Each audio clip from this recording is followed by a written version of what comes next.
Hey everyone, how's it going? Shuffle's back here with another video, and today we are going to do November's tier list. So, before we get started, I do want to announce a couple of changes we're going to do with the tier list moving forward. Um, Basically, what I want to do is every few months, so starting next month, we're going to be doing basically a recap of all the units, because I don't want it to go too long before people can find out sort of like where their unit stands. So if they come in and they're like, "Hey, like I want to hear something about my Araminta," eh, I'm not going to touch on her in this video really. Um, that being said, we're going to do that every say 6 months or so, and then in the in-between videos, we're just going to highlight basically units that have been relevant that month, or have changed, or have got exclusive equipment, or are new, anything like that. So without further ado, let's jump right into it. Actually, wait, one more thing. We're also going to be eliminating the B and C tier and adding relevant 4 stars to this. So not all Nat 5s will be on the list anymore, and we'll be taking a few of the select Nat 4s who are relevant in the current meta and adding them to the list as well, due to popular demand, because I do get asked regularly to include them on the list, so we will be doing that. So, starting at the very top, we're going to start with the 5 Triple S units. All 5 of these were here last month, so no real need to touch on them. Belena, Izaria, Bissar, Ruel, and Fallen Cecilia. As meta as it can get. Um, Not much else to say about them. Moving on to Double S, we have Tywin is our first one that I want to talk about. He did get an exclusive equipment. That does make him slightly better. That being said, it's not enough to boost him. He was double S last month, and he's going to remain double S. He is still the best defense breaker in the game, although Win Belena did get an exclusive equipment as well. I will touch on her in a little bit. Moving on to the next one, we have Lilias. You can see the little green border around her. That is because she was not on the list last month. I, for some reason, forgot her and didn't include her at all on the list. So I decided to debut her at Double S because that was regular Cecilia's spot. And I still really like regular Cecilia. I think she's really strong. But I think Lilias has just kind of taken her spot in the meta as the primary fire tank, for a few reasons. One, there's so many debuffs with both Dizzity and Belena out there, and defense breaks as well, that you kind of having a cleanser is a must in the current meta. Beyond that, also with Bissar being so crazy prevalent now, and now the fact that we have a Bissar banner and almost everybody has him, uh, a fire tank is something in PvP that can be very useful and can counter Bissar. So Lilias is double S, and unfortunately, Cecilia gets dropped down a peg. Just not because she got any worse, but just because Lilias takes her place, similar to Dizzy dropping down to double S last month and Belena taking her place. Next on the list is Charles. So Charles also got an exclusive equipment, but he got moved up to double S last month. I know some people are arguing that he could be triple S. I guess he could be, but I want to keep the triple S units, just the top 5. So he's going to remain triple S, or sorry, he's going to remain double S. You could say he's double S plus, but that's where he's going to stick for now. Looking over the light and dark units, same as last month. Chloe and Kize on the left, and then on the right you have the 3 units in the game that can basically solo an arena defense. All 3 of those have to stay there just because of their ability to 1v4 an entire team. Moving on to the S tier, water stays completely the same, no changes there. We already mentioned in the fire tier, we already mentioned Cecilia. And Tamarin, of course, staying in that S plus tier with Specimen Says, because I was trying to have 20 people in the double S and above, if we're like the top 20 units in the game. But I just can't justify moving her up, especially when she's getting used less. So we're going to leave those 2 kind of hovering in between for now and see what happens next month.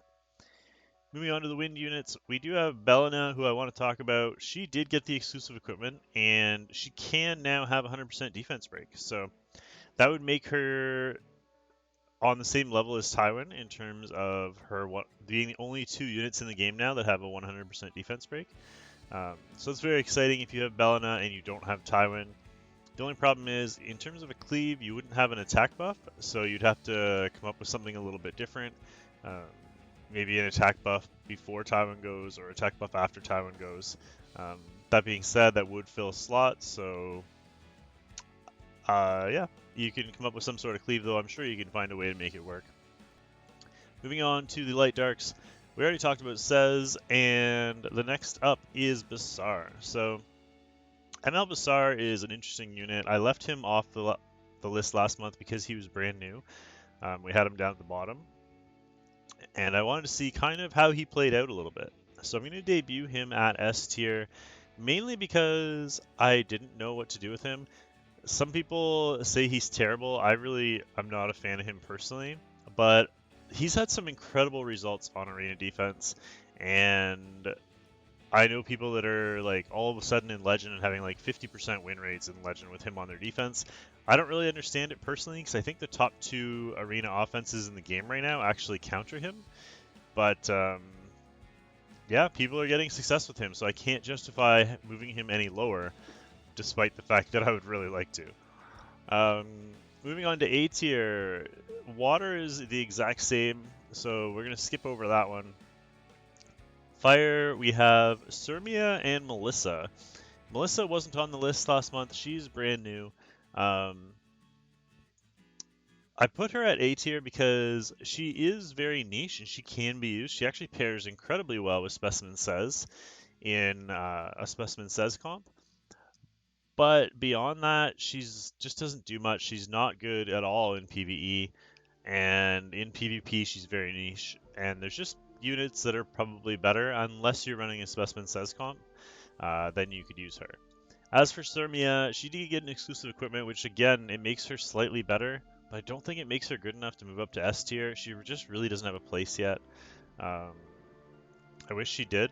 I have her, and other than Golem, there's really nowhere to use her. As I've mentioned in previous months, just because the unit is really good in Golem, it really doesn't mean much for me on the tier list. Mainly because there's no need to farm Golem ever, and beyond that, any unit can farm Golem. So you could put together any 4 random units and it'll probably be successful. Um, so she's going to stay at A tier, at least for now. I do think she needs some sort of a buff. That being said, there are rumors of World Boss coming out sometime soon, and I think she would be probably the best unit in the game for World Boss. So stay tuned for that. Maybe that'll end up happening this week. Moving over to A tier, we have the Misfits from the ML group. I happen to have all 4 of these across both of my accounts. And I actually use all 4. So I have my ML Era. I use her in one of my arena offenses, the one with Basar. My Sage Ball I use on my arena defense. The Spectre Teambeer I use in Guild War. And Corvus I have on my baby account, and I use him in Guild War as well. All of them can be used as example by the fact I'm using them in Legend Arena and Guild Wars. But that being said, just because they can be used doesn't mean that they're top flight units. A tier is still really good. I mean, obviously, if it's being used in Legend Arena. But that being said, there's just better options out there, and they're not always going to be the best unit in their slot. And when they are, it's very, very niche. So keep that in mind when you're building them. You may not want to build one of them as like your first 6-star, even though they're still very good. And then B tier is the same as well as C tier. All units that really just don't have a spot in the current meta. The one I do want to touch on is Ludwig. Ludwig, I know some people mentioned in the comment section last month that they thought he was God tier in certain situations, and to a degree, you're right. So I don't want to argue with you there. But that being said, in that same situation, you could easily just use another nuker that has more flexibility and they would be just as good in that situation. So putting your top flight gear on someone like Ludwig for a niche situation really doesn't make any sense when you could just put it on somebody else that you could use in all situations. So that's why he gets dropped down, um, and doesn't really have a place in the current meta because you won't be able to use him in as many places as you could use somebody else, and you don't want to waste that gear on somebody that you can't use overly often. So that's going to be it for our tier list for today. If you have any questions, please post them down in the comment section down below. I hope you guys like this more condensed version. Next month will be the elongated version with the 4 stars. So stay tuned for that. That video will definitely be longer and go into more detail because it's going to be one of our like monthly recaps. So hopefully you guys are excited for that. I hope things are going well, and we will see you all next time. Thank you so much for watching. Don't forget to like, comment, and subscribe, and bye for now.